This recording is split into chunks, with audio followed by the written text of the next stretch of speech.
Hello दोस्तों, क्या आपका भी पोर्टफोलियो रेट में है?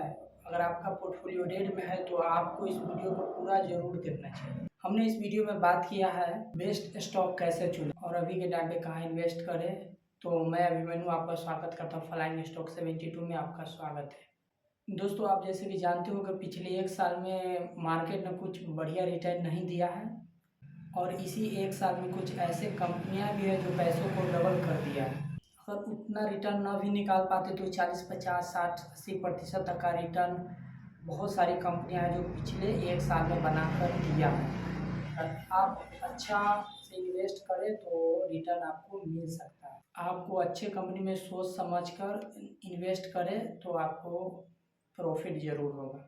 स्मार्ट इन्वेस्टिंग जैसे कि आपको देखना पड़ेगा इस टाइम पे कौन सा सेक्टर चल रहा है और गवर्नमेंट किस सेक्टर को सपोर्ट कर रही है।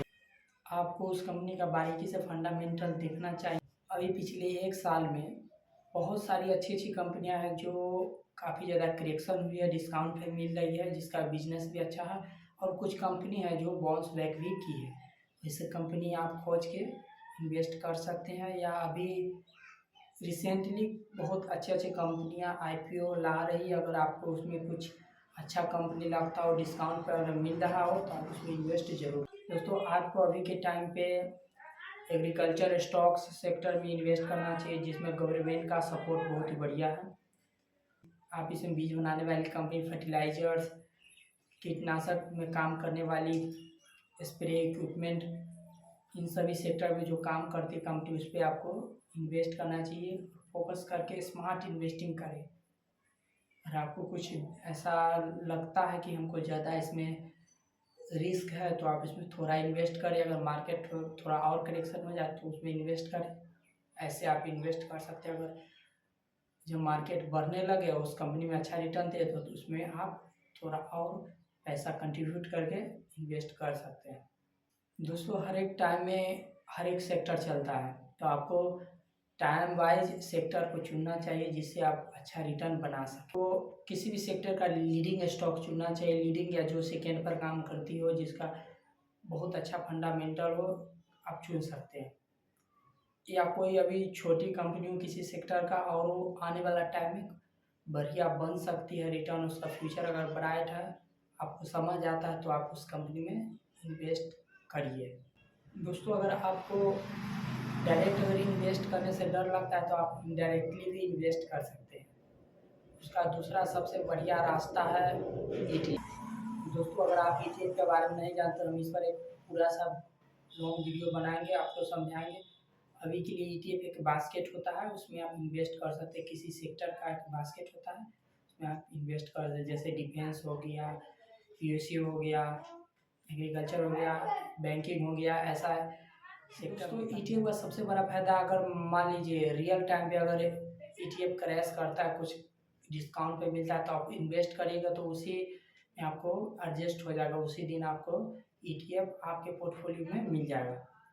आपको कोई ईटीएफ में इन्वेस्ट करना चाहिए जब करेक्शन उसमें हो 10%, तो आप उसमें पैसा डाल दीजिए। आपको जितना आपको क्षमता हो आप जितना इन्वेस्ट कर सकते हैं उसमें।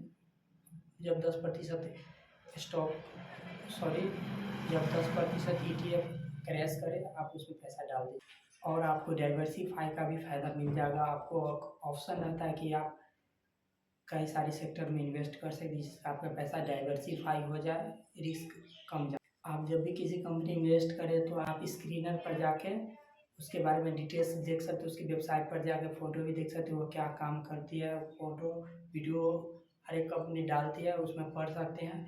उसका प्रोज कौन से जान सकते हैं, उसका क्लाइंट कौन कौन से कंपनी है, आप ये सब जान के अगर आपको बढ़िया बढ़िया कंपनी उसका क्लाइंट लगती है तो आप उसमें इन्वेस्ट कर सकते हैं। डायरेक्ट अगर स्टॉक मार्केट में इन्वेस्ट करते हैं तो ईटीएफ से कई गुना ज़्यादा प्रॉफिट निकाल के दे सकता है। आपको कम से कम 4 से 5 सेक्टर में इन्वेस्ट करना चाहिए जिससे आपका पैसा डाइवर्सिफाई हो सके और अधिकतम 5 से 15 तक का कंपनी आपको पोर्टफोलियो में रखना चाहिए। अगर ज़्यादा आप पोर्टफोलियो में कंपनी रखते हैं तो आपका पैसा भी ज़्यादातर ग्रो नहीं करेगा। अगर आपने मेरा पिछला वीडियो देखा है तो धन्यवाद। अगर आपने नहीं देखा है तो आप जाकर देख सकते हैं। मैं उस वीडियो में बताया हूँ बिना पैसे के आईपीओ कैसे अप्लाई कर सकते हैं, कुछ स्ट्रैटेजी भी बताया है जो आप आईपीओ आपको मिल सकता है। ओके, थैंक यू दोस्तों, लाइक सब्सक्राइब जरूर करें।